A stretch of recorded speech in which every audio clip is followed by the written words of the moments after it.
no voy a presentar a Raúl, porque sería una osadía por mi parte. Yo creo que todos conocemos a Raúl, no solo como persona, sino sus cualidades y sus capacidades. Entonces, ya lo que ha dicho Ángel puede bastarnos. Lo que sí voy a presentar el libro. Y como toda presentación, siempre que se me ha encargado, la presentación es un término un poco ambiguo. Yo siempre digo que se puede coger, hay tres posiciones. La primera es como se presenta una damisela en sociedad, ornamentar un poco el libro, la vestimenta y, bueno, todo laudatorio. La segunda es cómo se presenta el extremo opuesto, cómo se presenta en la comisaría de policía la rueda de presos, que se presentan ahí al mogollón y que el público tiene que identificar lo que a ellos les parece el autor del delito o eximir o condenar. Pero hay una intermedia que a mí me parece la más acertada, que es como en la mili, que enseñaban a manejar y a desmontar el fusil de asalto, el CEM, que el sargento o el capitán ponía el CEM a su lado y una bandeja ponía las piezas. Bueno, yo voy a coger ese método. O sea, que se figuran ustedes que yo tengo aquí el libro de Raúl y aquí están las piezas que voy a plantear luego en forma de cuestiones a Raúl. Debo decir en principio que este libro es un libro de urgencia. Y no alarmarse, que no estoy diciendo nada malo, sino una cosa muy laudatoria, porque no todo el mundo puede hacer un libro de urgencia. Un libro de urgencia significa que es un libro que se escribe en medio de la ola, en medio del conflicto, y para eso hay que tener dos cualidades. Estar metido dentro del conflicto, dentro del cuestionamiento, no ser un diletante, sino estar metido ahí dentro, y segundo, saber de lo que se habla. No se puede hacer un libro de esta característica si no se está metido en el ajo y se sabe de lo que se está hablando. Y en ese sentido es un libro de urgencia. ¿Por qué es de urgencia? Porque estamos en mitad, por su nombre indica, estamos en mitad del conflicto de la pandemia. Después de publicarse el libro ha surgido todo esto de Inglaterra, de las cepas nuevas, etcétera, que luego quizá Raúl nos ilustrará con su saber, que no ha podido reflejarlo en el libro y por eso es un libro de urgencia, ¿no? Ahora, sobre estos libros de urgencia, que hoy precisamente ha salido otro, le estaba comentando a Raúl ayer, del catedrático de microbiología, creo que de Zaragoza, con el nombre muy parecido, que también será un libro de urgencia ante lo que estamos viviendo, para darnos unas claves, etcétera. Sobre estos libros de urgencia se hacen luego posibles los análisis. Sin estos libros no es posible hacer un análisis de lo que ha pasado, de lo que está pasando. Y yo espero que en ese sentido Raúl coja estos materiales y haga a su debido tiempo una meditación profunda de lo que ha significado cuando pase todo esto, esta pandemia. Pero aparte de ser un libro de urgencia, es un libro híbrido, porque, y eso es raro en los libros de urgencia, porque tiene algunos capítulos que son de pensamiento, es decir, de reflexión, sobre todo el capítulo que dedica a las emociones, a la manipulación, y eso es un poco intemporal, eso vale para muchas cosas, vale para pensar sobre el fútbol, para pensar sobre el COVID. Ese capítulo es un capítulo muy reflexivo. Por eso digo que este sujeto que tengo a mi lado, que es el libro a este lado, que es el libro de Raúl, es un libro de urgencia, que es un libro que solo puede hacer cierta gente que sabe del tema y que está metido en el ajo, y Raúl reúne estas dos condiciones, y es un libro híbrido porque mete también elementos de pensamiento. A esta primera característica del sujeto libro debemos añadir otras. Por ejemplo, la forma sencilla de escribir de Raúl, de plantearlo, coloquial, con lo cual es un libro que llega a mucha gente y que es envidiable para leer. O sea, la persona que lea ese libro se va a enterar de lo que está pasando, que ya es bastante. enterarse o aproximarse a enterarse, porque está escrito con sencillez y está escrito además de forma muy directa, llamando al pan pan y al vino vino. Y en ese sentido, pues hombre, hace el discurso del libro muy atractivo. A esto se añade que el libro, la forma de escribirlo, tiene una especie de mayéutica, o sea, de relación con el lector curiosa, en que Raúl nos interpela, nos dice que miremos aquí o allá. Y como Raúl es muy pillo y muy inteligente, pues a veces nos obliga a mirar a cosas y ahí hay el peligro que otras no miremos. Pero no cabe duda que esta característica yo la valoro muchísimo, porque mantiene el hilo de la narración, hacen estos temas que suelen ser tediosos muy atractivos, hay un diálogo con el lector y eso permite, pues eso, que el libro se lea, no voy a decir de un tirón, pero de 2 o 3 tirones. La tercera característica del libro, antes de que pasen las piezas, es que el libro tiene como lo que podríamos llamar cabos sueltos, formulaciones que están ahí puestas y que son muy interesantes. No voy a remitirme ahora para no extenderme mucho, pero hay observaciones salpicadas, así aquí y allá, que tienen muchísima importancia y si se reflexiona sobre ellas, pues adquieren un valor importante.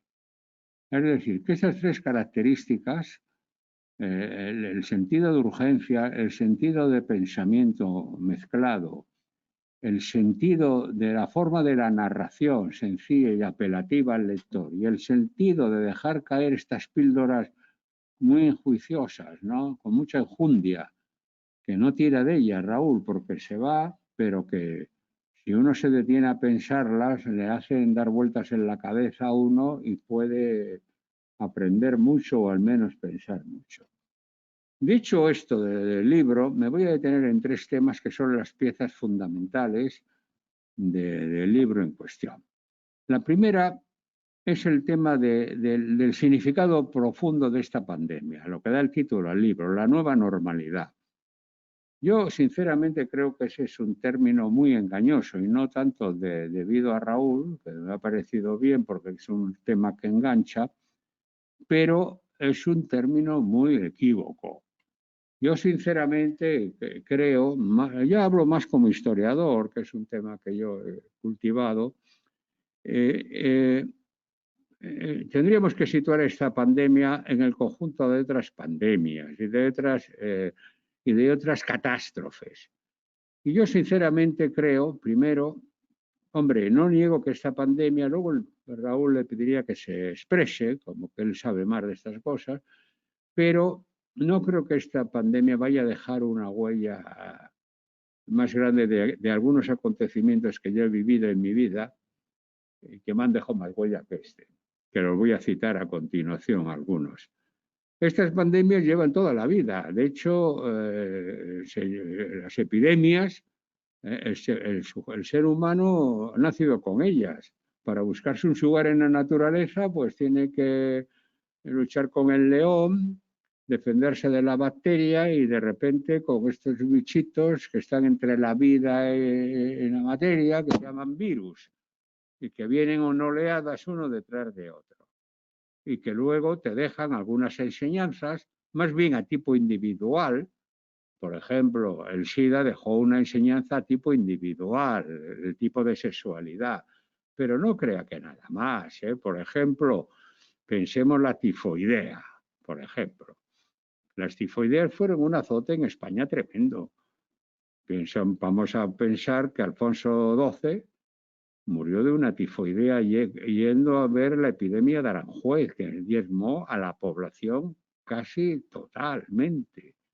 La gripe, que es malamente llamada española, que ya venían las que se incuban en Estados Unidos, que nos la quieren endosar y que los soldados venían medio muertos y a morir en las trincheras. Y bueno, se pasó la Primera Guerra Mundial y llegó la Segunda, no se aprendió nada, no cambió la vida. Es decir, que por el lado de las epidemias no cambia el mundo. Y no digamos por el otro lado, por el lado de lo que originan estas epidemias. Yo he visto estas epidemias, pero he vivido epidemias como la polio de niño, que he visto sarampión, que murió una hermana, y sobre todo yo vine a Madrid pues en el año con mi familia, en el año 49, y quizás sea de los más viejos de aquí, de esta, o de tercera edad de esta sala. Y supongo que yo en mi retina guardo, pues, por ejemplo, que cómo se recogían las escorias de las calefacciones, los niños, el trabajo infantil, a las 5 de la mañana, en los carros con el burrito, el niño detrás con el pasamontañas, cómo había un hambre tremenda, cómo nos teníamos que juntar los estudiantes entonces, poner un poco de dinero para comprar la goleada que salía los domingos, la miseria, el mundo sórdido.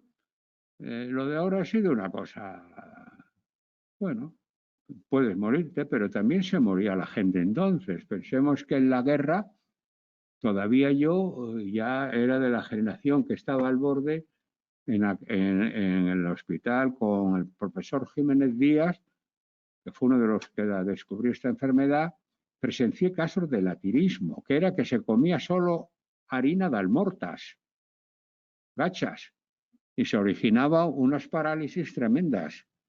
Y luego, ya siendo joven médico, yo me acuerdo que hice una suplencia allá en Andalucía, en Monturque, y donde yo pensaba que todo eran depresiones y eran anemias, porque se iban con un gazpacho al campo, hasta que se abrió la espita de la emigración y la gente pudo irse. Es decir, que de aquí se saldrá igual que se ha entrado, o parecido, con las experiencias personales de cada uno y segundo, con el mismo sistema.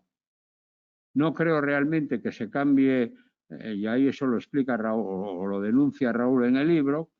Los servicios públicos no creo que hayamos aprendido, sobre todo en algunas comunidades, a mejorarlo sinceramente, a valorar lo que es nuestro, lo que es público, a darnos una asistencia coherente, sino que se afronta con un dinero europeo importante o importantísimo, y aquí paz y después gloria. Por eso yo le preguntaría a Raúl que si él cree de verdad que va a haber una nueva normalidad. Yo sinceramente creo que tiene pinta de seguir el mundo tan desquiciado como cuando entramos en esto. El segundo aspecto es el aspecto de las emociones y de la manipulación. Yo pienso, como decía cuando yo decía que era un texto híbrido, creo que sale de dos lados de Raúl, el de la urgencia, que es lo del COVID, y este capítulo, que es un capítulo muy interesante, muy reflexionado sobre la manipulación, sobre la lucha entre la emoción y la razón, entre la emoción y la ilustración. Y esa necesidad, que ya está en Kant, cuando dice atrévete, sapere aude, atrévete a saber, para romper las nubes y las nieblas que al hombre le atenazan, ¿no? Y poder enterarnos bien de qué va toda, como dicen los suramericanos, de qué va esta vaina, porque si no, no nos enteramos de nada. Y en ese sentido, pues sí, creo que este capítulo es muy meritorio que figure en un libro así, porque en cierta medida éramos pocos y parió la abuela. Si encima de que tenemos una pandemia y luego resulta que no se nos informa correctamente, pues hombre, ya digo, hacemos un pan con unas hostias, que quiere esto decir que salimos más confundidos. Y eso sí que está pasando, eso lo denuncia Raúl muy interesantemente en su libro, dando razones cognitivas, y esa es la parte que yo decía híbrida, más racional, más pensada del libro. Ahora bien, yo haría ahí una pequeña salvedad. Yo creo que a veces el que no se informa es porque no quiere, ¿no? Todos a veces la información la buscamos no como información, sino como confirmación. O sea, buscamos en los tertulianos, en los periodistas, todo esto que Raúl habla en el libro, no tanto que nos informe, sino que nos confirme. Que lo que nosotros pensamos, pues nos digan que sí. Por eso, si no, yo no encuentro otra explicación a la cantidad de desmadres que se dicen en los medios, por ejemplo, y que realmente se dicen no porque los tertulianos o los periodistas o los políticos sean analfabetos o sean descerebrados, sino porque confirman lo que piensan de estas cosas muchísima gente, ¿no? Y entonces se crea ahí un bloque de conocimiento, que es el que denuncia Raúl, pero que yo creo que Raúl, a mi forma de ver el asunto, se escora un poco hacia el optimismo del ilustrado, que cree que simplemente porque se ilustre uno, trate de educarse, que es lo que hay que hacer en ese aspecto, sí estoy de acuerdo con él, pero yo creo que eso no basta. Aquí hay un problema muy serio que llamamos ahora falsas noticias, pero que esas han existido también siempre, falsas noticias, ¿no? Y que deforman bastante de la realidad. Este es el segundo grupo de cuestiones que me gustaría pues que Raúl incidiera un poco en ellas, ¿no? Luego la tercera y última cuestión que quiero plantearles aquí es la que me ha parecido también una cuestión, o si yo diría más bien un número de cuestiones arracimadas que solo las puede hacer una persona como Raúl. Una persona que está en la brecha, que está en un laboratorio, que es crítico, que sabe, y es sobre el papel de la ciencia o algunos elementos, no todo de la investigación. Es un capítulo realmente que me ha sorprendido porque es un capítulo bastante fuerte, donde Raúl no tiene pelos en la lengua. Llama al establecimiento del sistema de investigación corrupto. Es decir, a un tipo de impregnación del hecho de la investigación que seguramente debilita, y lo debilita en demasía, el objetivo que se pretende, que es investigar.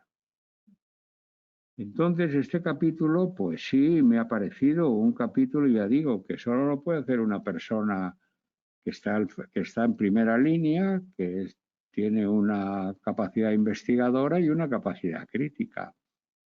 Y eso yo no puedo juzgar ese tema porque no lo conozco, ¿no?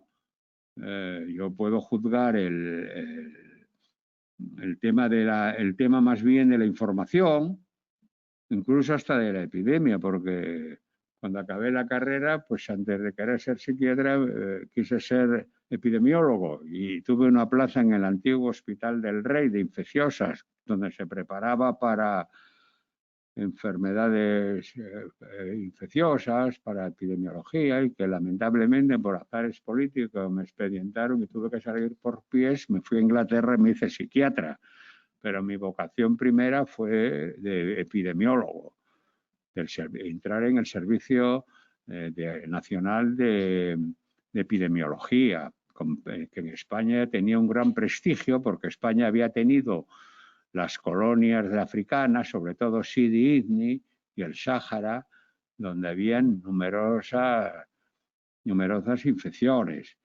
Y recuerdo en mi estancia en ese hospital todavía con infecciones como, ya digo, la de la polio, el pulmón de acero, que separaba la electricidad y teníamos que correr los jóvenes médicos a poner los equipos electrógeno porque los niños se asfixiaban. Recuerdo los abortos a veces, que había que denunciarlos a la Dirección General de Seguridad, donde don Camulo Alonso Vega era entonces el mandamás y la pobre parturienta se la sometía después a juicio. Es decir, que de eso pues puede hablar un poco, pero de la investigación sensu stricto, confieso que me pongo detrás de Raúl y me creo lo que él dice, que es que es un excremento corrupto que se pierde como si cuando se echa agua en un cesto, bastante agua por los agujeros, y pues esto es muy lamentable. Ahora bien, yo también tendría otra manera de ver ese asunto. No tanto como lo ve Raúl, que hay que verlo así moralmente, sino yo lo vería más bien como inherente a la teoría de la ciencia, ¿no? Las ciencias, la ciencia no sabemos muy bien lo que es, ¿no? Porque toda ciencia es evidente que no es lo mismo las ciencias gastronómicas que lo que hace Raúl de alta, en fin, investigación en un laboratorio, ¿no? Y que todo el mundo quiere ser científico. Ya eso lo hemos denunciado varias veces, ¿no? Y efectivamente hay un nivel de ciencia que puede ser verdad, es la ciencia de cualquier trabajador que piensa con la cabeza, que uno ve a un albañil y ve que lo primero limpia el campo, ya tiene un saber cómo hacer, no se pone todo atorbullado ahí a meter las cosas, sino que lleva un protocolo. Ahora, esa ciencia es diferente a la ciencia escolástica, que se basaba en preceptos, se partía de un axioma y se derivaba y tal, y esa ciencia es diferente a las ciencias que surgen con la revolución industrial, con la técnica, y que son las ciencias empíricas, que se prueban en sí mismas, son como decimos en filosofía, apodípticas, o sea, se prueba, ellas mismas prueban la verdad. Y son ciencias que nos hacen en sectores muy concretos adueñarnos de la naturaleza, cosa que no era permitida, no era previsible que se hiciera en el mundo griego, donde la naturaleza era solo explicable, y desde luego en el cristianismo la naturaleza era coto privativo de Dios y por lo tanto pues no se le podía meter mano. Y de ahí todavía sigue, que si la ciencia descubre que a través de los preservativos pues logramos luchar contra infecciones, eso va contra la naturaleza, o sea que no es ninguna tontería los esquemas religiosos en la ciencia. Pero no cabe duda que la revolución industrial puso en pie una serie de disciplinas donde trabaja Raúl, que son disciplinas empíricas que meten mordiscos a la naturaleza, nos adueñamos de la naturaleza y que en eso estamos en el virus. Ahora bien, esas ciencias, y con esto ya termino para dejarle a Raúl la palabra, esas ciencias no operan en el vacío. No pensemos que una ciencia de este tipo, del tercer grupo, primero son ciencias impregnadas por otras ciencias periféricas, ciencias de la información, etcétera, de estas ciencias que surgen al socaire de estas ciencias y que quieren dar un gato por liebre, porque esas no son ciencias, incluso la propia medicina no es científica, eso serán las llaman ciencias básicas, la biología. Si uno va a la Facultad de Medicina de Madrid, que ve cómo está montada el saber médico. En la parte de la ciudad universitaria están las preclínicas que se llamaban, anatomía, fisiología, que sí eran disciplinas que se acercaban a la ciencia. Y luego se subía al hospital que estaba la clínica, donde influyen muchísimos parámetros en la enfermedad, no solo la infección, sino los aspectos psicológicos, sociales, etcétera. Y de hecho es muy significativo. Yo cada vez que voy ahí como usuario ahora, me hago un paseo por la parte de atrás, que era la que se diseñó por delante. Es la puerta que mira la Facultad de Medicina, los que han ido al clínico, esa es la puerta principal. Se ve, tienen las cariátides, todo ahí. Y sin embargo se entra por la puerta G, que es la que da a Cristo Rey, que es una puerta de segunda, pero que luego se fue ampliando por el desarrollo urbanístico. Entonces, lo que Raúl muchas veces llama corrupción ahí, que está bien, yo no lo conozco, hay que entender que procede de que este tipo de ciencia empírica, este tipo de ciencia que muerde a la naturaleza, que nos hace dueños de ella en sectores, no en todo, y con islotes, dejando áreas tremendas de conocimiento entre las ciencias. Por ejemplo, pues podemos dominar el COVID seguramente, pero el cáncer no lo hemos dominado y lleva muchísimos años invirtiéndose. Entonces, en este tipo de investigación entra un papel que yo no sé si lo resalta Raúl suficientemente, que es la tecnología.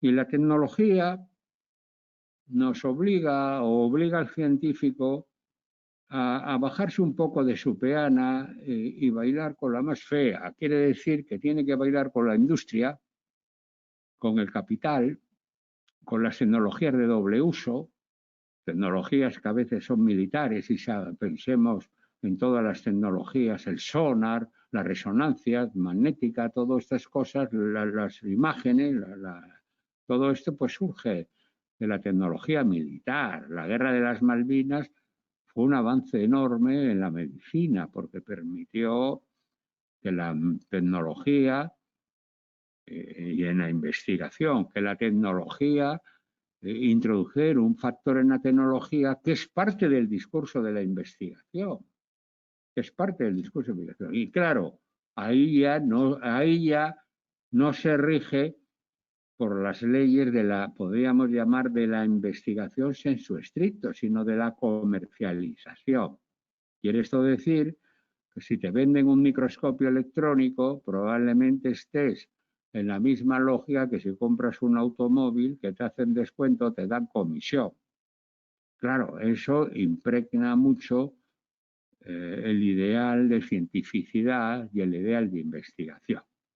Dicho esto, termino recordándole a Raúl las tres cuestiones, para que si se ha perdido, la primera, si él cree que vamos a salir de esto en una nueva sociedad, yo ya adelanto que no, yo creo que las sociedades cambian porque cambian los medios de producción, el poder, etcétera, aunque no niego que haya cambios importantes o que se hayan apuntado cambios. Por ejemplo, si fueran mucha gente pues, coherente que reclama ahora que entre el Papa Estado, pues no serían tan neoliberales, ¿no? El mercado no sería todo. Porque todo el mundo quiere ahora que entre Papa Estado a poquinar. Esa es la primera pregunta. La segunda pregunta es si la información por sí misma es una panacea o hay conocimientos que son conformadores de opinión, pero de la que uno lleva dentro. Y la tercera, que la investigación en el nivel que se mueve Raúl, que es una investigación de alto nivel, pues no es una investigación marginal, está metida en toda la barahunda del mundo, vamos a llamarle el capital. Y ya sabemos que ese mundo tiene unas leyes, pues hombre, que no son exactamente la de la economía, sino leyes mercantiles que ya hace años han estado bastante descritas y que conocemos. Y nada más, decir que el libro me ha parecido muy interesante, que podríamos extendernos horas y horas en algunos detalles más menores, que no los digo para no diluir un poco las tres cuestiones matrices, y ya nada, cedo la palabra a Ángel, que es moderando, y que luego se la cederá a Raúl, y nada más. Gracias, Martín.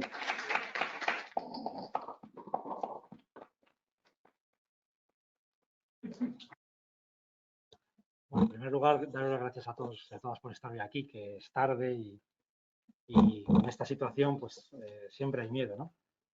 Quería dar las gracias primero también a los trabajadores de la Fundación que han hecho que sea posible el acto. Me gusta presentarlo aquí porque esta es mi casa, gracias a las aportaciones que siempre ha tenido Elena y Elena Pesino y Gonzalo Casas, pues han hecho que esta sea mi casa. Y bueno, de Valentín, que voy a decir, los que me conocéis, ya le conozco hace 15 años, es mi mentor, una de las personas más importantes para mí y que me hacía mucha ilusión que estuviera hoy aquí. Cuando dice que es un libro de urgencia, me ha gustado la definición.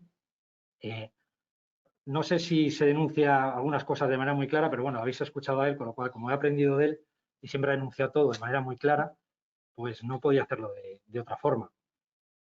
Sí quería contaros en un minuto cómo surge el libro, la idea del libro, porque es verdad que es un libro de urgencia, como dice Valentín.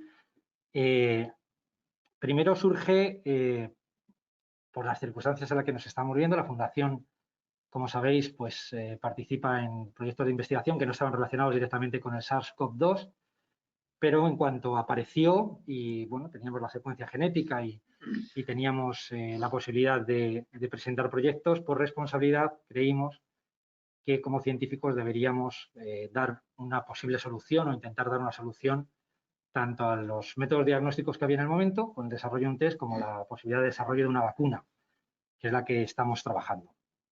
Luego también la Fundación, en la otra vertiente de responsabilidad, pues destinó recursos propios, material, EPIs, equipos de protección individual, a los profesionales y a los pacientes de la Agencia Madrileña de Atención Social, que en aquellos momentos pues estaban falleciendo de manera escandalosa todos los días, precisamente por no tener esos equipos. Bueno, pues lo que hicimos desde el laboratorio fue reclutar al personal, clasificar todo lo que teníamos y distribuirlo a la agencia madrileña, ¿no?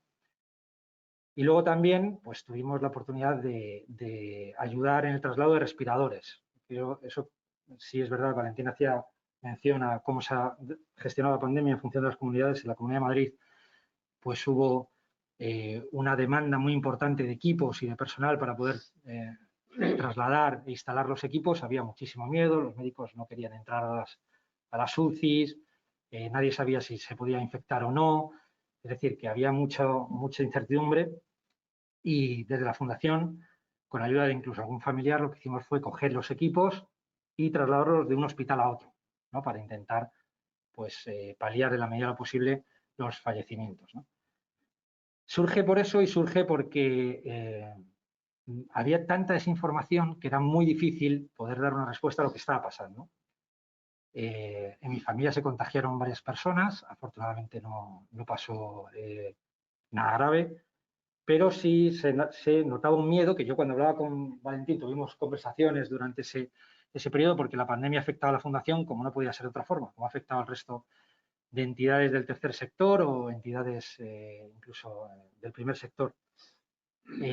Íbamos hablando, íbamos pues comentando realmente pues si la pandemia iba a ser muy grave, si iban a incrementar el número de fallecimientos, cuál iba a ser la tasa de mortalidad, letalidad, y era muy complicado poder dar respuesta a muchas de las preguntas que se iban surgiendo. De ahí nace el libro, y nace la urgencia, porque mi mujer me lo plantea, de escribirlo en prácticamente 2 días. Lo escribí, lo mandamos y gustó a la editorial y me hizo ilusión porque es un libro que creo que puede ayudar a entender las distintas aristas que componen el coronavirus, el SARS-CoV-2, ¿no? Decía Valentín, me preguntaba si va a haber una nueva normalidad. Fíjate que el título lo cogí porque lo decían los políticos, la nueva normalidad, los británicos, que sabes que siempre van poniendo, van clasificando todo. Yo creo que, y esto también lo he hablado con Valentín, como siempre, como casi todo, porque no dejo de aprender, no va a haber una nueva normalidad que sea muy diferente a la que teníamos antes de marzo del 2020. Me llama la atención cuando empecé a investigar cómo habíamos reaccionado ante otras pandemias, como dice Valentín, extremadamente más graves. Tened en cuenta que el SARS-CoV-2, ahora mismo la tasa de letalidad en España, con las estimaciones de la prevalencia, debe estar en el 1%, es decir, una tasa de mortalidad muy baja, realmente, para lo que es un virus. La gripe española, la mal llamada gripe española, como dice Valentín, mataba con porcentajes muy altos y a segmentos de la población que sería ahora insostenibles para nuestra sociedad. Es decir, que muera ahora personas de 85, de 90 años con pluripatología, lógicamente, pues hasta hace poco lo vemos como un accidente casi. De hecho, seguimos diciendo cuando fallece alguien de 85 años, bueno, no era tan mayor. Tenemos esa sensación de inmortalidad que nos ha dado la medicina occidental, la investigación científica sobre todo, pero que no es real, ¿no? Pero la gripe española mataba a niños de 2 a 5 años, y luego a niños en otro segmento de 10, 12, 13 años. No creo que como sociedades avanzadas hubiésemos podido soportar la muerte de los menores por la aparición de un virus, ¿no? ¿Cambió la gripe española en algo a las sociedades? Pues no cambió prácticamente en nada. Realmente se cambiaron las cosas, como dice Valentín, por la aparición de nuevos contratos sociales, de un nuevo contrato social, del desarrollo de jornadas laborales de una determinada, es decir, más por aspectos laborales y sociales que propiamente médicos o biológicos. Hace poco me preguntaban en entrevistas si esto, cómo iba a quedar reflejado en un libro de medicina. Y mi impresión era que no va a quedar reflejado en ningún libro de medicina. La pandemia quedará reflejada en los libros de economía, seguramente, como una de las crisis económicas más potentes, junto con la del 2008 o el crack del pasado siglo, de los años 20. Pero no va a quedar como un evento significativo al que haya que volver para poder aprender. Quizá algunas cosas sí queden, como decías tú, Valentín, relacionadas con el teletrabajo a lo mejor, quizá con el teletrabajo, con la necesidad de un nuevo contrato social que dé respuesta a los desafíos, sobre todo en materia laboral y de derechos que hemos empezado a perder incluso con esta pandemia, pero poco más, ¿no? Y esto está relacionado, lo quiero enlazar con la segunda pregunta de las fake news.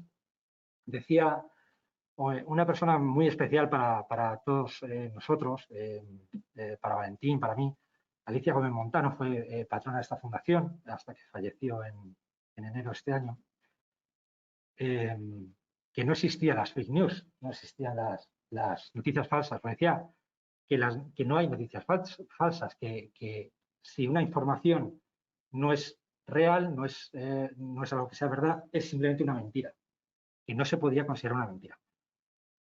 Y en esta pandemia yo creo que sí se ha caracterizado por aparecer muchas noticias falsas. Yo creo que todos habéis recibido WhatsApps, los que tenéis redes sociales, Instagram, Facebook. Yo aprendo eso de Ariel, del doctor Ariel Cariaga, el doctoral del laboratorio, que se sabe todas las redes sociales en función de los segmentos de edad y me va instruyendo. Realmente solo aparecían mentiras.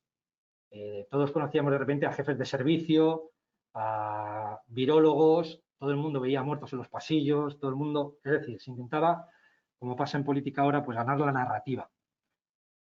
Las redes sociales han tenido un papel muy importante en ello.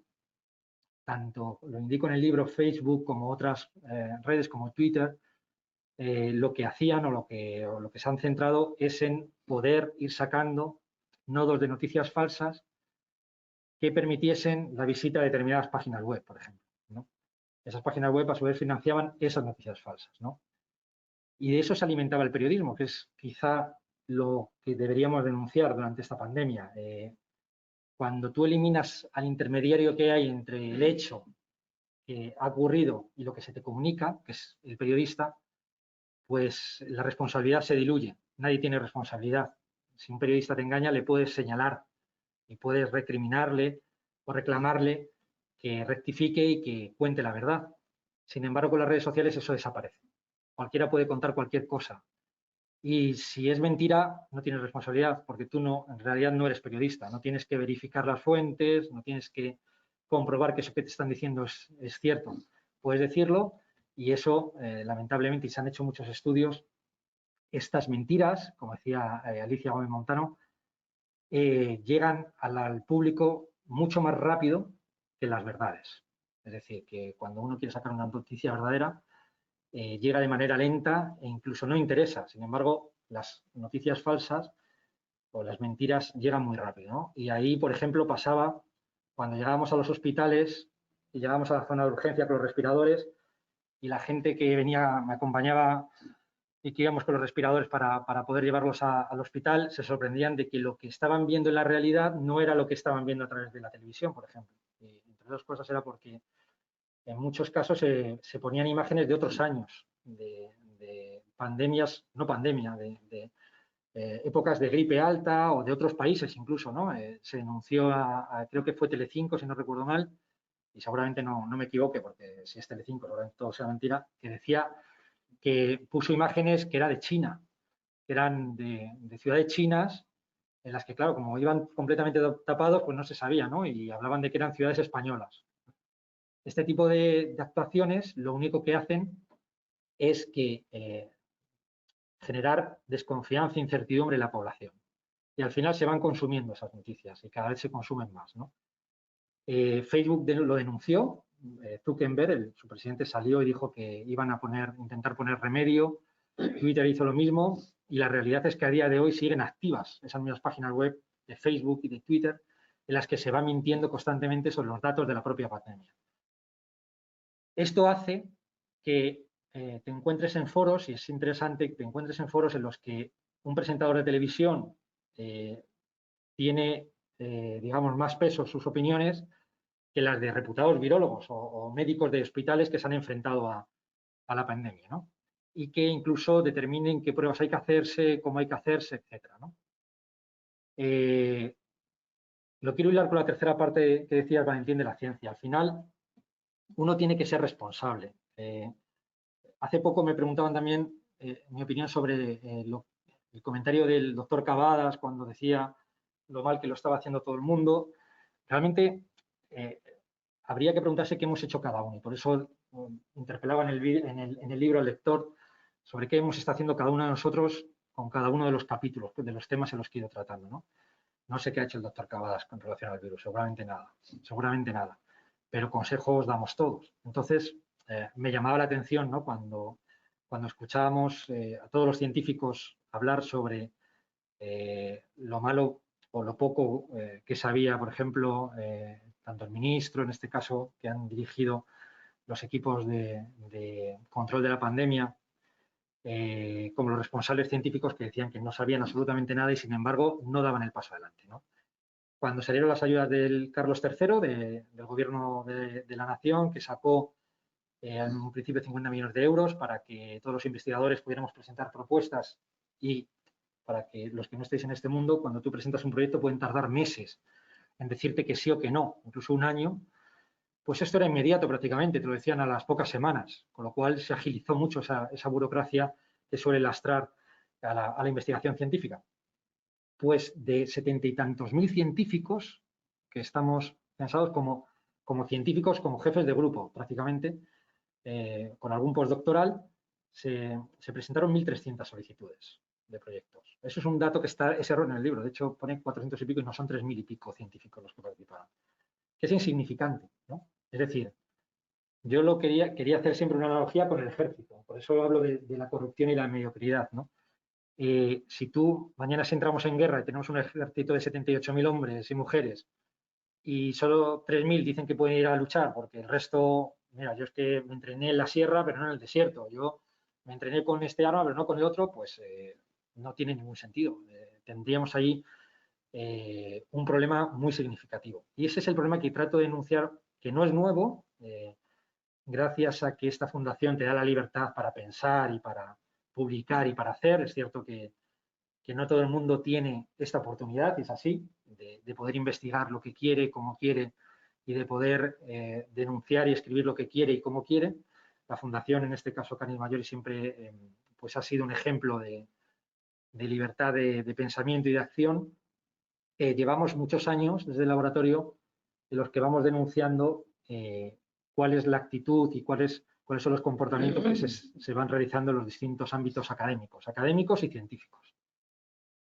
Esto, evidentemente, pues no te genera muchos amigos. Ariel, el doctor Carega lo puede decir, no nos invitan a muchos congresos, pero te permite, cuando miras a los pacientes, como dice Valentín, pacientes de cáncer, tenemos proyectos en cáncer, esquizofrenia principalmente, trastorno obsesivo compulsivo, y ahora el COVID, pues te permite mirar a la cara a los pacientes con mucha tranquilidad, sin cargo de conciencia, sin ninguna culpa, porque estás intentando trabajar realmente para poder entender sus enfermedades, ¿no?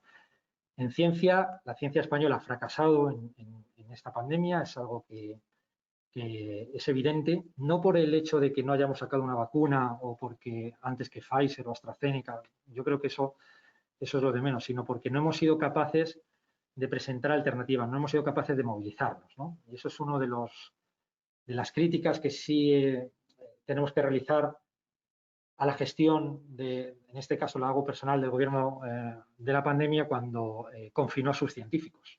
Nosotros, cuando yo se lo comentaba a Valentín, no te lo creías, ¿te acuerdas al principio? Te digo, no puedo ir al laboratorio, ¿no? Valentín no se lo creía, no vas a poder ir al laboratorio. pues no, es que no podíamos ir al laboratorio. Cerraron a cal y canto nuestro centro y no nos permitían entrar. Entonces, aunque tú tuvieras una idea para combatir el SARS, no podías hacer nada. Aunque tuvieras dinero, porque teníamos dinero gracias a las aportaciones del ENAPESINO para el laboratorio, de poder hacer cosas para el COVID, pues no podíamos hacerlas, porque estábamos en casa confinados, no éramos esenciales. Y eso dice mucho de un país, que cuando se enfrenta a una pandemia no considera esenciales a sus científicos, es que hay un problema importante. Es verdad que soy optimista, creo que si la gente pues, busca otras fuentes de información, si denunciásemos realmente lo que está ocurriendo en muchos casos, en muchos estamentos, pues creo que las formas o los medios que tendríamos para enfrentarnos a este tipo de problemas serían distintos. Porque, y eso es algo que lo vamos viendo cada día, no va a ser la última pandemia a la que nos vamos a enfrentar, desgraciadamente. La tasa de aparición de pandemias, la estimación, se ha incrementado casi por 5, multiplicado por 5, por el deshielo del permafrost y por la aparición de virus que llevan 30.000 años congelados y que tienen una capacidad de infección muy alta y que harán que el coronavirus, que realmente el SARS-CoV-2, que no lo podemos quitar con jabón, es un virus que tiene una estructura lipídica de grasa, para que os me entendéis, está rodeado de grasa. Vosotros cuando queréis quitar la grasa de la sartén, pues echáis el Fairy. Pues si le echas el Fairy lo mismo al SARS-CoV-2, destruimos esa cubierta y dejaremos expuestos sus ácidos nucleicos, el ARN, que es con lo que se replica, y se acabaría con él, ¿no? Por eso se habla tanto del lavado de manos, la distancia social, el uso de mascarillas como una de las medidas más efectivas para poder frenar la pandemia. El resto de virus que están por llegar no van a ser tan fáciles de controlar como este. Por eso creo que es importante este tipo de actos en el que se va concienciando no solo a la comunidad científica, que es difícil concienciar a un científico que tiene que pensar. Es como decirle a un médico que tiene que curar, pues no tiene sentido. Digamos que viene con él, ¿no? Pues un científico debería pensar, debería poder generar alternativas, ideas, y no solo en su campo concreto específico de conocimiento, sino cuando se presentan este tipo de problemas, intentar dar soluciones. En el laboratorio no hay ningún virólogo, al menos no conocía ninguno. Éramos 4 personas, los 4 veníamos de disciplinas distintas, que es una de las características de nuestro laboratorio. Nos enfrentamos a problemas complejos de distintas disciplinas y los 4 tardamos pocos días en leer los libros de biología, en tener ideas y presentar 2 proyectos. Uno, que es un test que está a los mismos niveles prácticamente de sensibilidad y de especificidad que otros test de antígenos de saliva y que, bueno, ahora tendremos que ver cómo progresar desde el punto de vista empresarial, y una vacuna en la que se ha interesado ya el Centro Nacional de Gripe para poder probarla también en sus instalaciones, ¿no? Con lo cual, es el concepto de responsabilidad que trabajo también en otros capítulos, en el de la emoción, en el de la sanidad, el que creo que nos debe caracterizar y el que deberíamos salir reforzados después de esta pandemia. Poco más que deciros. Está escrito para que lo entienda, yo lo digo, para que lo entienda, decía mi madre, pero en realidad es mi sobrina, que digamos fue la que me movilizó a escribirlo. Es un libro sencillo, como dice Valentín, intentaré reflexionar un poco más sobre algunos capítulos. Ha sido un libro de urgencia para que intentemos entender qué es lo que está pasando y cómo podemos enfrentarnos a ello, y que espero nos permita al menos reflexionar sobre cómo deberíamos salir de esto, cuáles son las cosas en las que debemos incidir, un cambio seguramente en el modelo científico, en cómo entendemos la ciencia, en cómo entendemos la sanidad de los años 80 que la gente que la desarrolló, entre ellos pues el doctor Valentín Corcés, cambió prácticamente pues nuestra calidad de vida, no prácticamente, totalmente cambió nuestra calidad de vida, pero que ahora se queda escasa para poder afrontar los retos del siglo XXI. Nos toca a nosotros, a las siguientes generaciones, dar respuesta también y poder desarrollar modelos médicos que nos permita dar respuesta a las pandemias que desgraciadamente probablemente estén por llegar. Y nada más, si tenéis preguntas sobre el libro, yo estoy encantado de teneros aquí. No sé si Ángel, ¿tú quieres preguntar a Ángel? Yo sí no tengo una consideración. Yo quería hacer un par de preguntas. La primera de ellas tiene que ver con las fake news. Yo creo que hablo, me entienden en esto, pero bueno. Y es sobre las fake news. Hay una cosa muy importante. El tener una información va acompañado de que sea veraz. Es decir, es un derecho constitucional. Y parece como que las noticias tienen bajo precio aquí. Se puede opinar desde cualquier punto de vista y de cualquier manera hay cosas que realmente deberían de estar en la basura, no deberían de estar en los medios de información, ¿no? Entonces, me parece que, o sea, ¿cómo veis desde el punto de vista científico el que estas informaciones que son imposibles, prácticamente las tenemos todos los días y a cientos y a millares, y además están financiadas? Es decir, no es que surjan espontáneamente, sino que obedecen a una planificación, a un deseo de que la población no esté debidamente informada. Información y veraz es lo que dice la Constitución. No solo información, porque sin la veracidad la información carece de sentido, carece de validez. ¿Cómo lo veis desde el punto de vista científico? Y otra cosa que es muy importante. Hemos pasado del desconocimiento del mundo científico a prácticamente la telerrealidad del mundo científico. Es decir, lo que antes desconocíamos era una cosa opaca para nosotros, porque no tenía atractivo para la mayor parte de la población. Ahora resulta que han salido expertos, pero no solamente los que tienen títulos, sino también cualquier persona que aparezca por la televisión. Casi de pasada, ¿no? Entonces, y se ha dado mucho dinero de golpe. Entonces, ¿qué va a quedar de todo ese dinero? ¿Qué va a quedar de todos esos proyectos de cara al futuro? Lo que se dice planificar para el futuro. Pues gracias, Ángel. Fíjate, cuando fui a buscar una definición de información fue muy complicado encontrarla. No era sencillo, acudí a distintas fuentes y al final me quedé con una que se acuñó en la Edad Media, lo pongo aquí en el libro, ¿no? Que decía que la información era la que daba forma e impregnaba de carácter a la materia y a la mente, convirtiéndose de esta forma en un agente activo capaz de producir cambios, siendo además un reflejo fidedigno del pensamiento, ¿no? Era la que me pareció la más correcta. Y además yo añadía que tenía que ser veraz. Muchas veces cuando yo recomiendo, hay un documental en Netflix sobre las redes sociales, que os lo recomiendo porque lo han hecho antiguos directivos pues, de distintas redes, YouTube, Facebook, Twitter, etcétera, ¿no? Y dicen algo que es muy interesante. Dicen, bueno, si alguien piensa que las redes sociales son asépticas, es falso, porque los algoritmos que determinan qué es lo que tú vas a ver en la red social están determinados por las personas que programan esos algoritmos. Es decir, son los valores de las personas que trabajan en Silicon Valley, ¿no? En este caso. No son algo aséptico. De hecho, te explican que tú refresques la página así, ¿no? Está basado en los mecanismos que muchos neurocientíficos pues, de hace muchos años han estudiado de las máquinas tragaperras, ¿no? De cuando bajas. Son los loop para que tengas constantemente un enganche. Son conductas de adicción. Intentan generarte esa adicción para que tú estés constantemente pensando que te va a llegar algo nuevo, que vas a ver algo nuevo, como cuando echas la moneda y crees que ahora sí que te va a tocar, ¿no? Está basado en eso. Entonces, como tú dices, está financiado y está dirigido. ¿Cómo luchar contra eso? Yo creo que es muy complicado porque no podemos verificar constantemente en las fuentes. Yo creo que hay que darle valor a los periodistas, a los que son periodistas de verdad, a los que verifican las noticias, a los que dan esa información contrastándola.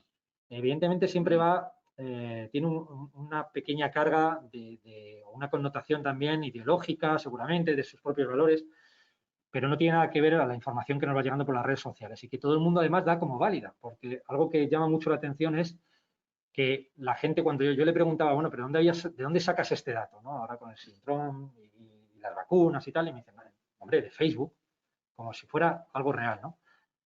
Yo creo que ahí sí que hay que dar valor a los periodistas, al periodismo. y abandonar las redes sociales. Uno puede tener al principio una sensación de que se desconecta del mundo, pero se vive mucho mejor sin redes sociales que con redes sociales. Y es completamente falso de que si no tienes redes sociales, pues hay una película, no recuerdo el título, me la recomendó una amiga, Ana, de un abogado francés, un profesor de universidad, un catedrático que tiene que dar clase de oratoria a los alumnos y le toca una alumna magrebí, creo que era magrebí o de Argelia, no me acuerdo dónde era, pero una cuestión brillante. Este tipo pues tenía muchos prejuicios, ¿no? Pero dice una cosa muy interesante porque él no tiene muchas redes sociales y le dice la estudiante, bueno, te tienes que adaptar a los tiempos modernos, estás fuera de la realidad. Y él le contesta y dice, ¿y si los tiempos modernos son estúpidos? ¿Me tengo que adaptar también? Realmente se vive mejor y se vive más tranquilo. Al final la información que tú buscas y que puedes contrastar a través de periodistas, de fuentes que son muy fiables, pues te dan un panorama real, ¿no?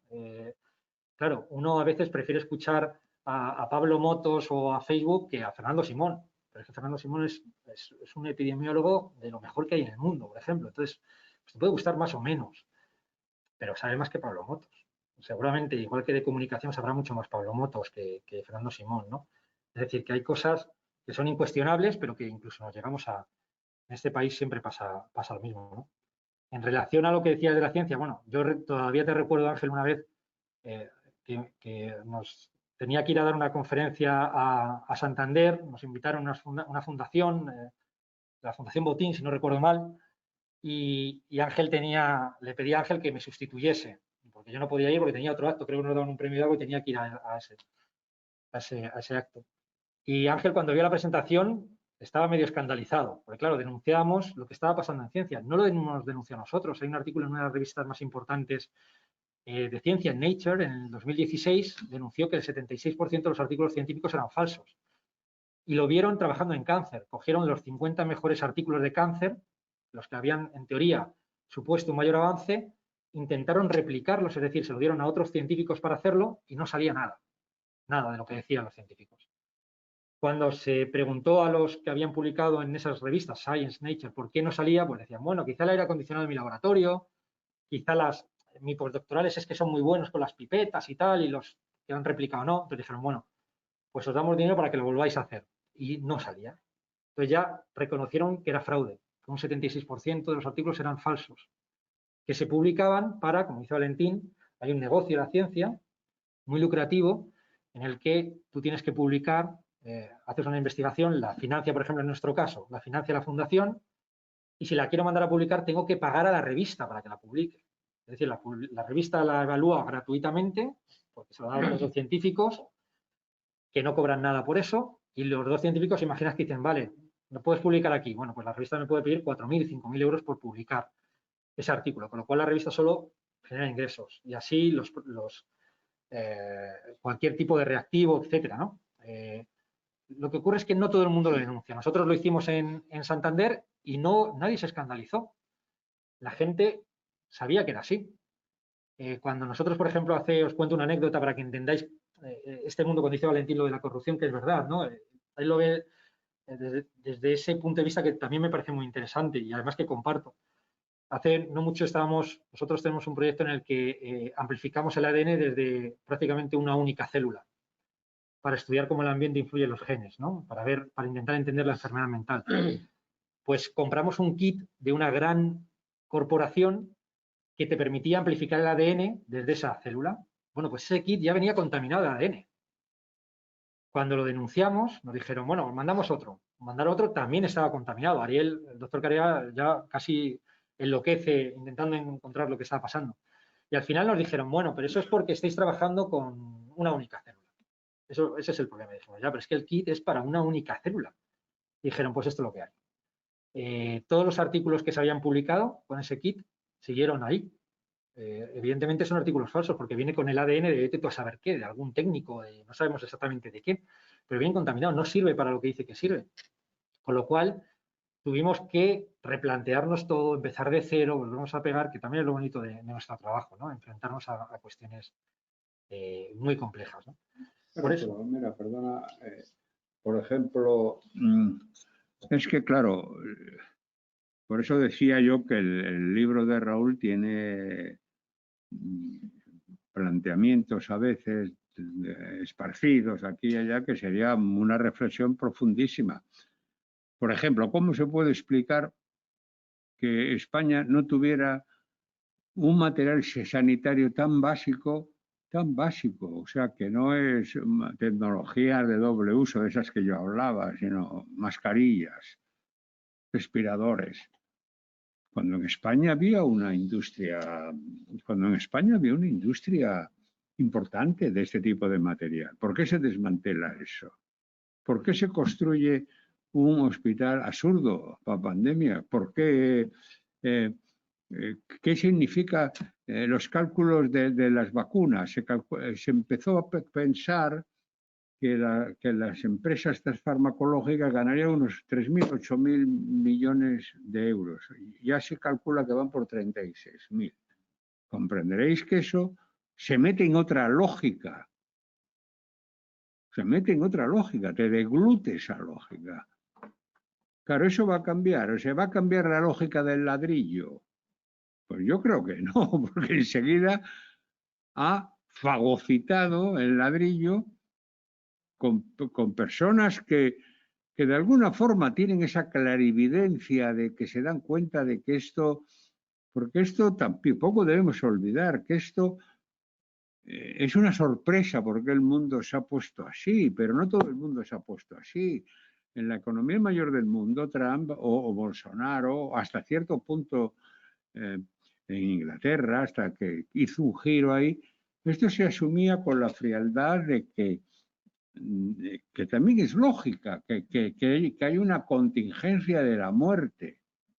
Yo una vez, cuando era muy joven, estaba un amigo mío, ingeniero de caminos, estaba calculando una presa, y de repente vi que ponía mortalidad, dice 8 trabajadores, que van a morir 8 trabajadores. Es esa frialdad, pero que por otra parte responde a un principio de realidad, es que iban a morir, no es que tú puedes decir, es que entonces no la haces. Entonces, al final, ¿qué nos han arrastrado? A convivir casi todos. Ahora mismo estamos en una fase donde dicen las comunidades que por eso que es interesante estudiarlo, porque si ellos este giro ahora talibán un poco de que hay que cerrar todo, que no pueden ir familiares allegados, ahí se hace una discusión semánticas, el familiar, el allegado, el visitante, todo el mundo se hace. Bueno, por alguna razón, porque entra en otras lógicas que no es la investigación. Porque los gremios de hostelería son gremios muy fuertes en España. Porque a lo mejor se puede pensar que podemos luchar contra la enfermedad, que no va a haber enfermedades, virus, o sea, que alguien tiene que morir, es que es así, alguien debe morir. Entonces, todo el principio logístico que mueve esto, que tiene unas ramificaciones, llega un momento que son elementos periféricos, pero que pasan a momentos centrales, Raúl. Entonces ya no es un problema de la corruptela moral de un señor que está en un pueblo de concejal y se toma unos langostinos con nuestro dinero, que yo hasta que lo veo bien porque trabaja mucho, que se toma un langostino, como le digo en mi pueblo a mí me parece fenómeno que los tome. Ahora, es que entren otras lógicas. Por eso, Raúl, tú planteas la cuestión y yo creo que es verdad, porque hay verdades que son de diferente nivel epistemológico. Hay una verdad moral, hay una verdad científica, que no es lo mismo. La verdad, hay una verdad lógica. Las empresas están para ganar dinero, no son ONGs. Y tienen su sistema, que en sí mismo es un sistema que conlleva corrupción. Si entendemos corrupción, adulterar los principios inherentes al propio sistema. O sea, una perversión. Una empresa que se pasara, te lo dicen, o sea, ¿cuál sería la fórmula? Nacionalizar. Y entonces la empresa la pones en otra lógica. Pero ya vimos lo que pasó con la hepatitis, que costó, que desequilibró la economía con los fármacos. Ahora mismo se debe nacionalizar las patentes. Hasta la OMS dice que no, porque dice que si se enfadan ya no investigan.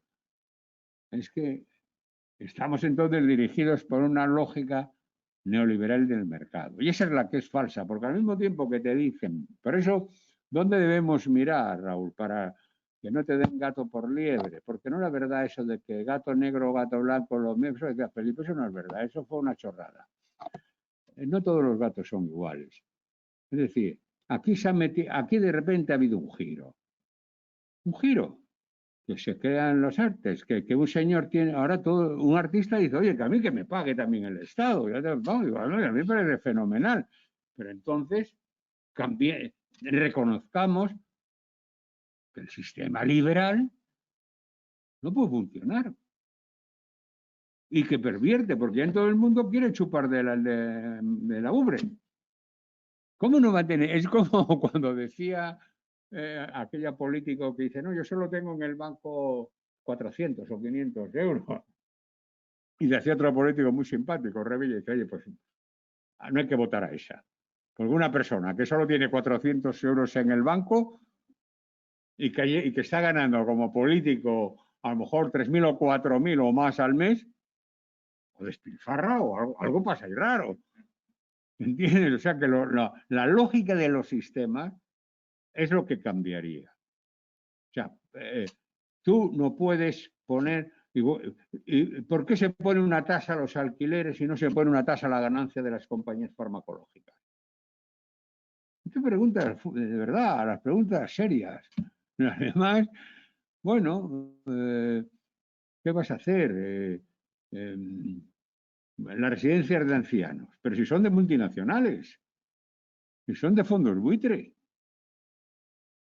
Es así, esa es la realidad. Entonces, ahí tiene que haber un cambio estructural del sistema, pero tendríamos entonces que volver a otro tipo de economía. Aquí había en España una empresa que se llamaba Antibióticos, que era una empresa de Lini, que fabricaba, no ya digo material sanitario de vendas y todo eso, que había cantidad de empresas que lo hacían, es que te fabricaba antibióticos, investigaba, privatizada.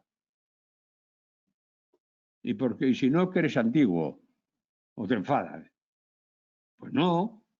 Esto saldría, por ejemplo, el Servicio Nacional de Salud. Tiene que garantizar que tiene sus suplidos perfectamente. ¿Cómo no le vas a garantizar el ejército en Santa Bárbara? Yo estuve en el proyecto en Asturias cuando se quiso hacer Santa Bárbara, que era una empresa militar, con Rodríguez Vigil, que era un gran consejero, un gran presidente de Asturiano, y teníamos un lobby aquí para apoyar, para desarrollar Asturias. Dije, ¿por qué no se hace Santa Bárbara empresa tecnológica sanitaria? Caderas, prótesis de cadera, tal. Estuvieron de acuerdo, pero entonces, claro, te lo tiene que comprar el servicio de salud. No, el mercado. Hombre, no, si ya me vas a poner a aplicar a mí el artículo 33, pues oye, tú o me obligas a que yo dé comisiones, me metes en otra lógica. De aquí se tiene que salir y no hay más que con una clara idea de que ha fracasado el modelo neoliberal, que es mentira, que nunca lo hago ni está ni se le espera, que es proteccionista, que cuando vienen mal dadas, entonces todo el mundo se hace keynesiano, ¿no? Todo el mundo, que venga el Papa Estado, ya todo el mundo pregunta, no. Si sois liberales tendréis en la cuenta de resultados dinero. Ahora sí queréis que se pague. Entonces, vamos, pagamos pero nacionalizamos. Pagamos pero nacionalizamos. Luego, yo soy el que hace... Ahora, ¿eso se está por esa labor? No. ¿Por qué no se está en esa labor? Porque se está dentro de una economía muy fuerte, dirigida por multinacionales. ¿Y qué pasa? Entonces, hasta los estados se han asustado. Para mi modo de ver, ¿por qué hay una diferencia ahora entre la crisis del año de 8 y esta? Porque la del 8, la CDU alemana se dio cuenta que eso lo controlaba con recetas neoliberales, pues puteando a los griegos, a los italianos, a los portugueses, a los irlandeses. Ahora se dice, esto no lo puede mantener. ¿Por qué? Porque las opiniones públicas, eso ya está demostrado. las opiniones públicas no soportan los cadáveres. El año que viene tendremos que celebrar, el año que viene, creo que el desastre de Anual del general Silvestre, donde miles de soldados españoles en Marruecos venían como los americanos perdieron la guerra de Vietnam, viendo cadáveres y cadáveres, llegó un momento que la sociedad no lo soporta, porque te tocan al tío, al primo, tal, y se acabó la guerra. ¿Os acordáis de aquellas imágenes saliendo los americanos agarrados a los helicópteros, huyendo como ratas de Vietnam? O como salimos los españoles de Marruecos, con Anual, el general Silvestre. Valentín. Entonces, Valentín, perdona. Es que yo creo que la ilusión de tener este acto interno de la Fundación nos ha llevado casi a monopolizar un poco el debate, pero queríamos saber que nos hicieran preguntas estos amigos que nos han venido a ver y a acompañarnos en esta presentación. Entonces, si os animáis alguno... ¿Te animáis alguno a hacer una pregunta? Antes de la pregunta, fíjate, hay una cosa que aprendí, Valentín, de esto de las medidas restrictivas, que por qué ahora que últimamente no llegamos a entenderlas. Tengo una anécdota con Valentín de una vez viendo a un paciente que entramos a ver cómo estaba. Valentín hace la psiquiatría de una forma extraordinaria y le aumentó la medicación, cosa que era rarísimo. Que Valentín aumentase, que tú aumentase la medicación es extrañísimo. Y cuando ya se fueron le pregunté, digo, bueno, ¿y por qué has aumentado la medicación al paciente? Me dijo, para tranquilizar a la enfermería. Dijo, hay veces que el paciente está bien, si no le pasa nada, pero es que las enfermeras me están diciendo, ¿te acuerdas que te decían por la noche? ¿Sabes? ¿Qué te decían?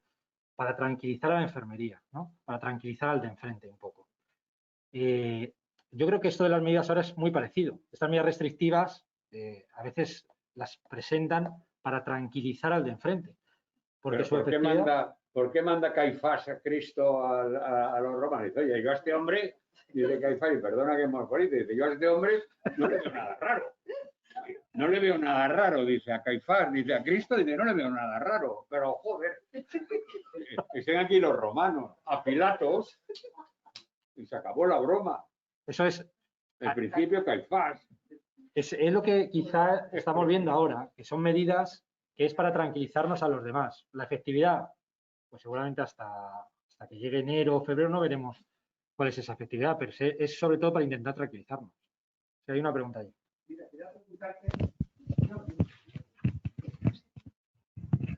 Mira, quería preguntarte si la solución de verdad está en la vacuna, porque que yo sepa, en España se sigue vacunando contra la gripe y aún así todos los años mueren 5 o 6.000 personas. ¿O es que nos acogemos a un clavo ardiendo pensando que la vacuna nos va a poner fenomenal? Nada más.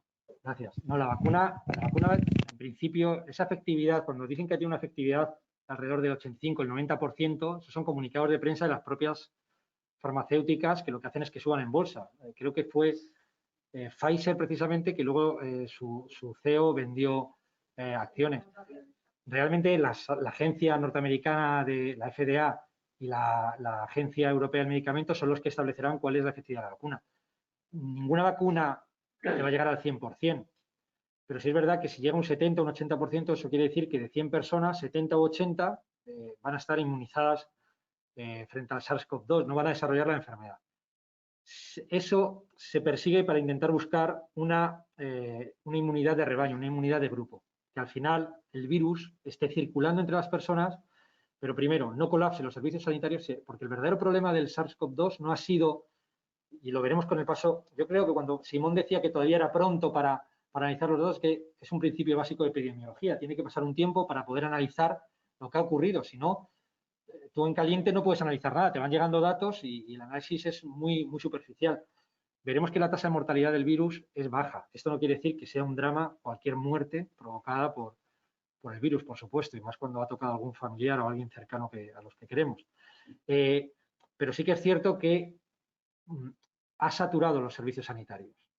En el libro le indico que por accidentes cerebrovasculares mueren en España 120.000 personas al año. 120.000 personas, es decir, veríamos en el telediario 300 y pico personas al día. Hoy han muerto 300 y pico personas. Hoy han muerto 300 y pico personas. Pero la gente, pues seguimos haciendo barbacoas, sigues yendo a las hamburgueserías, sigues teniendo una vida muy sedentaria, no haces deporte, tienes mucho estrés, ¿no?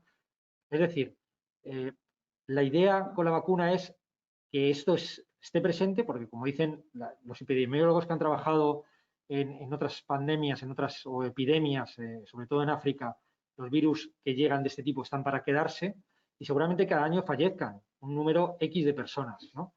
Lo que se persigue con la vacuna es disminuir esa mortalidad y, sobre todo, no colapsar los servicios sanitarios. ¿Qué es lo que ha ocurrido? No había respiradores en Madrid. También es cierto porque se llevaba muchos años sin cambiar los equipos, los respiradores. Con lo cual, pues no se invertía en eso. Pero también es cierto que por mucha inversión que se hubiese hecho, era imposible que hubiera un respirador para cada persona que entraba con una neumonía grave, ¿no? Pero sí, la vacuna evidentemente va a cambiar completamente el panorama. Cambiará completamente el panorama. En pocos meses, además.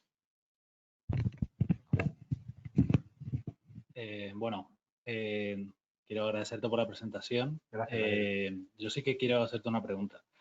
Yo soy científico, entonces probablemente para los científicos este sea uno de los temas más sencillos, entre comillas, porque tenemos una enfermedad, tenemos la posibilidad de generar una vacuna, es ir y hacerlo. Ahora hemos visto que hay mucho dinero y se puede hacer. Hay otros virus que son más complicados, como puede ser el VIH, etcétera, que tienen sus particularidades, pero es muy curioso que ahora mismo estamos tan llenos de noticias falsas que ayer estaba leyendo que solamente el 40% de los españoles decía que quería llegar a vacunarse. Entonces, desde el punto de vista científico, ¿qué podríamos comentar sobre la seguridad de las vacunas? Porque por ahí, digamos, el reto científico es increíblemente sencillo y los científicos lo vemos fácil, factible, vemos que eso es efectivo, que va a funcionar, pero para llegar luego a la sociedad, ¿qué reflexión podríamos hacer? O sea, ¿cómo llegar a la sociedad para decirle de que realmente esto es así, esto tiene seguridad o quizás no tiene seguridad, pero ¿cómo podríamos, en cierto modo, también tranquilizar al de enfrente desde el punto de vista más científico? Gracias, Ariel. No, la reflexión que está haciendo es que no sabemos los efectos secundarios que tiene. Y eso es lo que nos retrae a ponernos la vacuna. Vamos a ver. Ariel hace la pregunta, pero conoce la respuesta perfectamente. Hay dos vertientes en esto. La primera es que las vacunas no se hacen ahora como se hacían hace 15 o 20 años. Igual que los tratamientos para el cáncer no son iguales ahora que hace 15 años. Los tratamientos para los trastornos mentales severos tampoco. Tampoco el de las vacunas. Nunca antes se había dedicado tanto un esfuerzo económico, estas cantidades económicas, al desarrollo de una vacuna. Con lo cual, eso da seguridad. Tened en cuenta Pfizer, creo que fue la que introdujo, si no recuerdo mal, la penicilina. Introdujo también tratamientos para el VIH, es decir, no hay farmacéuticas que arriesguen su reputación y su desarrollo futuro como empresa si mañana saca una vacuna y empieza a morir la gente por efectos secundarios. No se sostendría. Si tú lees los efectos secundarios del ibuprofeno, yo el otro día en una charla lo hice así, yo leí los efectos secundarios del ibuprofeno y les dije que era los efectos secundarios de la vacuna de AstraZeneca. Y les pregunté cuánta gente se la pondría. Y todos, no, yo no, tal. Y era el ibuprofeno. Tiene un montón de efectos secundarios. Yo creo que esto, cuando hablamos de rapidez, seguramente lo que se está, digamos, pasando, lo que se está permitiendo en este caso es que si ahora te pones una vacuna y antes una vacuna hace 10 años te podía provocar una dermatitis, por ejemplo, bueno, pues se volvía a investigar qué estaba pasando, nuevos grupos control y tal. Ahora, si tienes una dermatitis, te echas crema, porque lo importante es frenar la tasa de contagio, ¿no? Disminuirlo. ¿Cómo podíamos hacer los científicos? Bueno, esa es la otra arista que yo digo. Realmente, cuando oyes en la televisión, en los medios de comunicación, que es tecnología basada en el ARN, suena a tecnología alienígena. Ariel y yo muchas veces comentamos, esto parece tecnología, pero es una tecnología extraordinariamente sencilla. Los laboratorios llevamos haciéndolo 15, 20 años trabajando con ese tipo de tecnología. Lo que pasa es que nunca se había aplicado a las vacunas, pero sí para el silenciamiento génico, para insertar genes en otro genoma, en las bacterias, y para poder clonarlo. O sea, esto es algo que, hacer un clonaje, que básicamente es alguna de las cosas que se han hecho en algunas de las vacunas, es sencillísimo. Lo puede hacer un estudiante de segundo de biología sin ningún problema. ¿Qué deberíamos hacer? Pues yo creo que esa es la arista social. Es decir, yo creo que ahí, y Valentín incidía en eso, en cuál es nuestro modelo de político, de organización, pues jurídico-social, política, etcétera. Yo creo que las administraciones locales han desaparecido en la gestión de la pandemia. No solo porque no han formado su personal no esencial, por ejemplo, para hacer de rastreadores locales y haber contenido un poco o haber tenido filiados qué personas estaban contagiadas o no, sino que podían haber reclutado a los científicos que tienen en cada uno de los municipios, porque somos muchos, y haber informado a la población, haber informado a los niños, haber informado a las personas mayores, haber informado qué era el virus, cómo se transmitía, cuáles eran las medidas de prevención, en qué se estaba trabajando. Es decir, que los científicos hubieran tenido un papel activo, que hubiesen sido reclutados por sus ayuntamientos. Esta pregunta que tú estás haciendo ahora de los efectos secundarios es significativa, porque fíjate, estamos, hoy es día 21, estamos a 6 días de comenzar la vacunación en España, el día 27. A 6 días hay, como dice Ariel, un 40% de personas, ¿no, Ariel? Has dicho, que dicen que no se pone la vacuna. Que lo diga alguien que no está familiarizado con la ciencia, con cómo se trabaja en ciencia, lo puedo entender. Tienes que hacer ese esfuerzo didáctico de explicarlo. El problema es que lo dicen incluso gente que trabaja en laboratorios, ¿eh? O gente que trabaja en hospitales, ¿no? Que dicen, bueno, es que vete tú a saber los efectos secundarios cuando de verdad, si vieseis los fármacos que tomamos en el día a día, nadie se va a comer, como dijo, esa expresión de quién se va a comer las primeras 20 encefalitis, ¿no? Y dijo el doctor Cavadas, es un auténtico disparate, un auténtico disparate. No sé si le cogerían uno de sus momentos de lucidez por algún tipo de, no sé lo que hará, pero en ese caso es un disparate. No va a haber encefalitis letárgicas como pasó, no tiene nada que ver. O sea, las compañías farmacéuticas, sí que es verdad, como dice Valentín, tienen un modelo de negocio muy agresivo, pero son las que invierten también para que esto salga adelante. Es decir, si no se invirtiese en ese fármaco, no saldría adelante la vacuna y los tratamientos que van a empezar a salir, ¿no? Sí, pero ya han pagado los estados previamente, ¿no? Sí, no, los estados son rehenes de esas farmacéuticas. Está claro que son rehenes. Ahora, ¿dónde va a quedar? Y creo que lo decía Ángel antes y lo hemos hablado. ¿Dónde va a quedar las inversiones que se han hecho en España?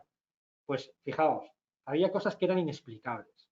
Cuando salió el fondo de los 50 millones de euros, el estudio que más dinero recibió, que es 850.000 euros, y lo podéis comprobar, es público en el Instituto de Salud Carlos III, era para hacer un estudio sobre un fármaco que ya se había publicado 2 semanas antes que no tenía efectividad para el SARS-CoV-2, para el tratamiento de la COVID-19. Pero se había dado ese dinero para investigar sobre eso. ¿Qué va a quedar? Pues nada, porque son investigaciones que no van a ningún sitio, ¿no?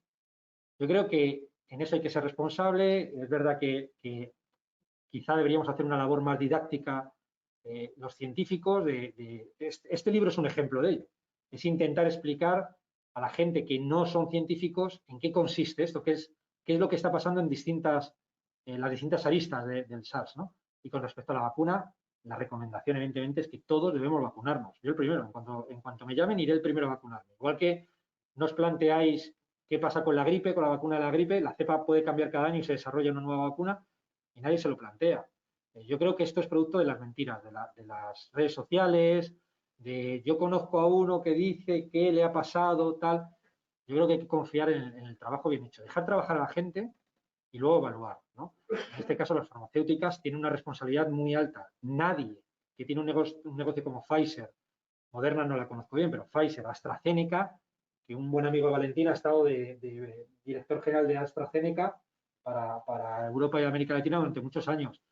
Ninguno se arriesgaría a presentar un producto en el mercado que va a provocar miles de muertes. Sería el cierre de la farmacéutica. No tiene sentido. Es más miedo, es un tema emocional. Yo entiendo que es emocional. También es un virus que el 80 y tantos % de la gente lo pasa sin síntomas, asintomático. Y yo creo que debemos aprender determinadas cosas, sobre todo sociales, de organización social, de organización de cómo afrontamos el virus desde el punto de vista de la información, de nuestras emociones, porque llegarán virus, y eso es importante, que llegarán virus que el 80 y tantos % de la población no lo pasará asintomático, lo pasará con síntomas y con tasas de mortalidad muy altas. Está claro. Esto, como decía Valentín, yo recuerdo la primera conversación que tuve contigo con la pandemia que me sorprendió, que me decía, bueno, pues morirá gente y ya está, ¿no? Así como va a ser que me dijo, morirá gente y ya está, no sé qué. Pues claro, porque Digo, no, pero claro, pero le podía tocar a él. Entre otras cosas porque iba caminando por la calle. Entonces, bueno, y decía, no, no hagas tal, no sé qué, porque te pueda pasar. no me toca a mí, claro. Me tenía más preocupado me tenía más preocupado por él que lo que él se preocupaba por sí mismo. Pero al final tiene una parte de razón. En África, lo hablábamos, muere todos los años mucha gente cuando hay brotes de ébola y Europa mira hacia otro lado. Solo le interesa cuando una enfermera infectada por ébola viene a España en un avión.